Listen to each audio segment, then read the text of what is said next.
दोस्तों F I ना बहुत ज़्यादा इंपॉर्टेंट होते हैं हमारे लिए। मतलब इंडियन मार्केट अभी तो गवर्न करी जा रही है एफ आई के द्वारा, and we can not ignore them. ठीक है।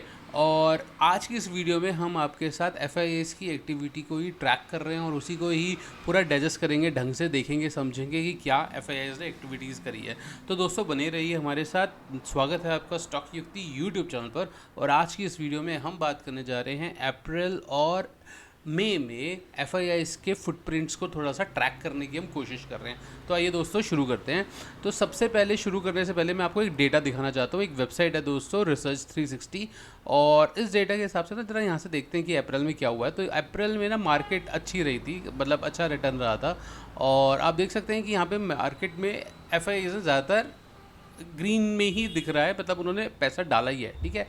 और यहाँ से हम देख भी सकते हैं कि अमाउंट है और चेंज जो भी है, तो वो ज़्यादातर केसेस में ग्रीन में ही आ रहा है। यहाँ पर ऑल दो वो निकाल के ले गए हैं। ठीक है, ज़्यादा बेचा भी है। ठीक है। तो मोटा मोटा आप देख सकते हैं कि क्या केस यहाँ पर लग रहा है। ठीक है। मगर 20 तारीख यानी कि कल के दिन एफ ने, आज सुबह की 21 तारीख है, 21 मई की बात हो रही है और सुबह के 8 बज रहे हैं। तो 21 मई को यहाँ पर एफ ने अच्छी खासी सेलिंग करी। मतलब आप देखिए 10,000 करोड़ की सेलिंग एफ ने, ठीक है, अभी तक नहीं करी है ना। आप देख रहे हैं मगर एफ यहाँ से अभी निकाल के गए हैं। तो यानी कि they know something, right, they knew something, उनको कुछ तो पता था। अब देखते हैं कि क्या हुआ क्या इस पूरे ट्रैक में। तो ये तो आने वाले समय में पता लगेगा कि उनके फुटप्रिंट्स कैसे लग रहे हैं आगे, आज क्या हो सकता है। ठीक है, अभी देखते हैं आगे। वो भी मैं एक इसी वीडियो में डिस्कस करूँगा कि आगे इस मार्केट में अब क्या लगता है, क्या करा जा सकता है। ठीक है। तो अब आप देखिए यहाँ पर क्या है क्या कि एफ और डी एक्टिविटीज़ को देखते हैं। तो यहाँ पर ना पूरा ओवरऑल चार्ट है, जिसमें हमने देखा कि भाई अभी तो फ़िलहाल एफ ने ग्रॉस परचेज ही करी है, जिसमें से नेट सेल्स कल और परसों करी थी 2 दिन, बट मोटा मोटी पहले के कुछ समय में उन्होंने ग्रॉस परचेज करी है। ठीक है। मगर जितनी पिछले हफ्ते परचेज करी, ठीक है, उससे ज़्यादा तो बेच के चले गए वो लोग। और अगर हम मंथली बात करें तो मई के महीने में अभी तक, सॉरी, अप्रैल में उन्होंने नेट सेल्स जो करी है वो 2700 करोड़ की करी थी, और मार्च में कोई 2000 करोड़ की करी थी। और आप देख सकते हैं कि फरवरी में तो बढ़िया रहा ही था हमारा, लगभग कोई 58,000 करोड़ से भी ज़्यादा की उन्होंने सेल ऑफ करके गए थे। जनवरी में भी सेलिंग करी थी अच्छी खासी, 87,000 करोड़ के आसपास की सेलिंग करी थी। और दिसंबर पिछले साल भी लगभग 17,000 करोड़ के आसपास का हम समझ सकते हैं। एक मोटा मोटी मैं रफली आइडिया बता रहा हूँ आपको कि यहाँ से उन्होंने ये सब उन्होंने सेलिंग करी थी। ठीक है। तो इस डेटा में अब कौन से सेक्टर में से उन्होंने अपना माल बेचा और कौन से सेक्टर में ऐड किया, जब आप इसको देखेंगे ना दोस्तों, तो आपको पता लगेगा कि रियलिटी क्या है। ठीक है। तो अब यहाँ पर अगर हम देखते हैं कि सेक्टर डम्प्स बाय एफ कि कौन से सेक्टर्स हैं जो एफ ने डंप कर दिए दोस्तों, तो उसमें से हम यहाँ पे देख सकते हैं सबसे पहले कि एफएमसीजी सेक्टर जो है उसमें अप्रैल में तो उन्होंने अच्छी खासी खरीदारी करी है, मगर आधे के करीब माल, आधा लगभग 40% माल यू कैन कंसिडर वो बेचकर निकल गए हैं मई में। ठीक है। रियलिटी सेक्टर में से भी नेट सेलर रहे हैं, कंस्ट्रक्शन में से भी रहे हैं, हेल्थ केयर में से भी निकले हैं। मतलब अब ऐसा नहीं लग रहा कि यहाँ से काफ़ी मेजर सेलिंग करी है, मगर थोड़ा थोड़ा माल वो निकाल कर अपना कैश पर लेकर बैठे हैं। ठीक है। मगर अगर हम दूसरी तरफ देखते हैं कि ऑटो सेक्टर में पिछले महीने अप्रैल में तो उन्होंने अच्छा खासा माल बेचा था, मगर इस बार मई में अच्छा खासा माल खरीद लिया है दोस्तों। ठीक है, असल बात तो ये है। और अगर हम आईटी में देखते हैं तो जो पिछले हाफ महीने की जो सेलिंग थी वो लगभग रुकती हुई नज़र आ रही है, और थोड़ा बहुत तो इनपुट आया है। मतलब वहाँ पर उनको कुछ स्पेसेस दिख रहे हैं जहाँ पर वैल्यूज़ अब थोड़ी रिफाइन हो गई है। ऑल्दो वो पावर सेक्टर में से भी थोड़े हल्के ही हुए हैं, एफ उन्होंने माल लिया नहीं है। तो आप देख सकते हैं यहाँ पे कि एफएमसीजी, रियलिटी, कंस्ट्रक्शन और पावर, यहाँ पर अगर किसी के पोर्टफोलियो में इन सेक्टर्स पर वेटेज ज़्यादा है तो वो, माफ़ कीजिए, थोड़ा यहाँ पर प्रेशर रह सकता है। ठीक है।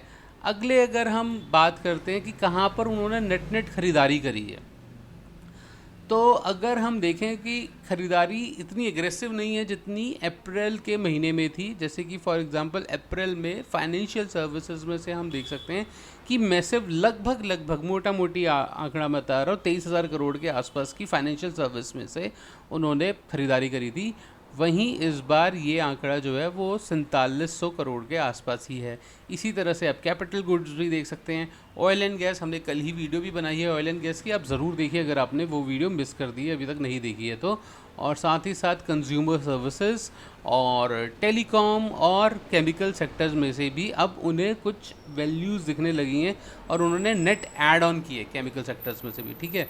तो ये कुछ सेक्टर्स आप देख सकते हैं कि यहाँ पर ऐड ऑन्स आए हैं, ठीक है।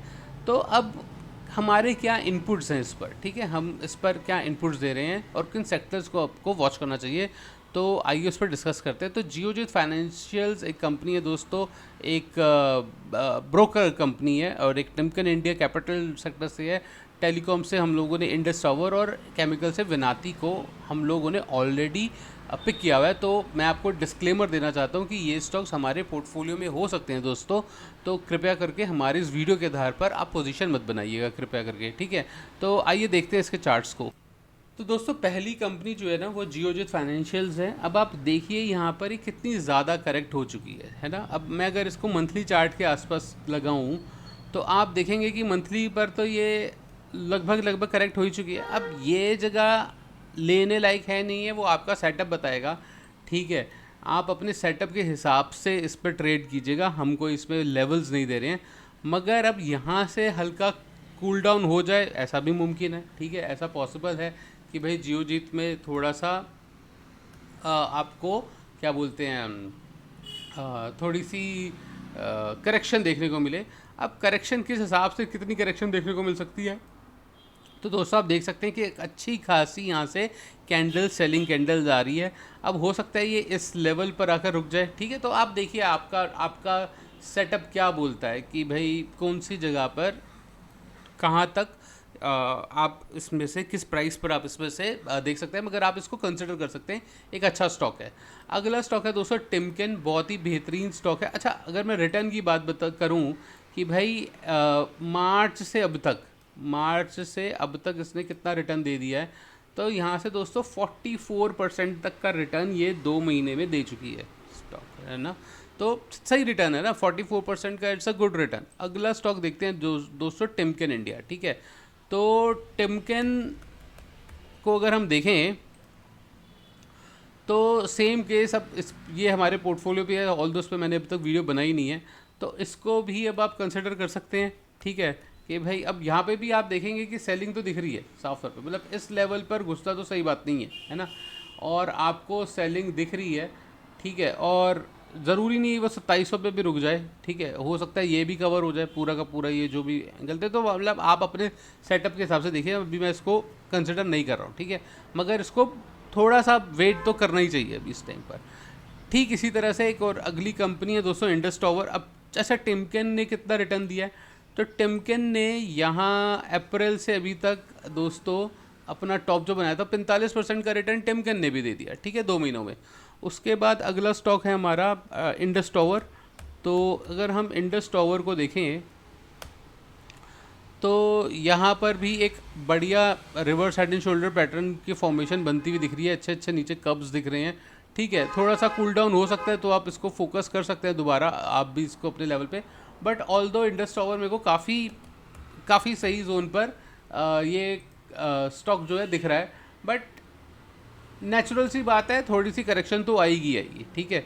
तो अब वो करेक्शन मतलब अगर मैं आपको अगर इस टाइम की बात करूं तो ये जो एरिया है, ठीक है, ये जो नेक लाइन बन रही है यहाँ तक का आपको एक दिख सकता है, ठीक है। ये जो नेक लाइन है ये एक सपोर्ट की तरह कंसिडर हो सकता है, ठीक है। आप फिर उसको अपने सेटअप के हिसाब से देखिएगा। हम ऐसा 21 मई को लिख रहे हैं, ठीक है, 21 मई 2025 को हम लोग ये लिख रहे हैं, ठीक है, कि भाई ये सपोर्ट की तरह कंसिडर किया जा सकता है। अगला है दोस्तों विनात। अच्छा, इसमें कितना रिटर्न आया टिमकेन में, तो मार्च से लेकर अभी तक जो उसने हाईएस्ट बनाया 35% का रिटर्न इसने भी दे दिया, ठीक है। उसके बाद है विनाती। अब विनाती ऑर्गेनिक्स जो है विनाती ऑर्गेनिक्स, ठीक है। तो विनाती ऑर्गेनिक्स जो है दोस्तों, अब यहाँ पर भी देखिए करेक्शन तो बनती है, मतलब दिख रहा है आपको, एक्टिविटीज़ दिख रही है ना, एफ की एक्टिविटीज़ दिख रही हैं। और अगर हम अपने हाई लो से हाई तक का देखें तो 34-35% तक का रिटर्न यहाँ पर भी जनरेट हो चुका है। और इन लेवल्स पर आप इसको भी दोबारा देख सकते हैं अपने हिसाब से, ठीक है, किस लेवल पर आपको ये ठीक लगता है। तो दोस्तों इस वीडियो में इतना ही रखते हैं। इस वीडियो में हमने डिस्कस किया कि किस लेवल क्या एफ की एक्टिविटी रही, कहाँ पर शिफ्ट दिख रहा है ना, सेक्टर रोटेशन शिफ्ट है हम लोगों ने आप देख सकते हैं वीडियो को पॉज कर कि किन सेक्टर्स पर आप लोगों को फोकस करना चाहिए और कहाँ पर फोकस नहीं करना चाहिए, जहाँ से आपके पैसे पार्क हो सकते हैं, अननेसेसरी डंप हो सकते हैं, ठीक है ना। तो अगर आपने वीडियो को अंत तक देख लिया दोस्तों तो बहुत बहुत धन्यवाद। आशा करता हूँ कि आपको वीडियो अच्छी लगी होगी, हमारी मेहनत पसंद आई होगी और आपने हमारे YouTube चैनल को सब्सक्राइब भी कर लिया होगा और वीडियो को भी लाइक किया होगा। धन्यवाद दोस्तों।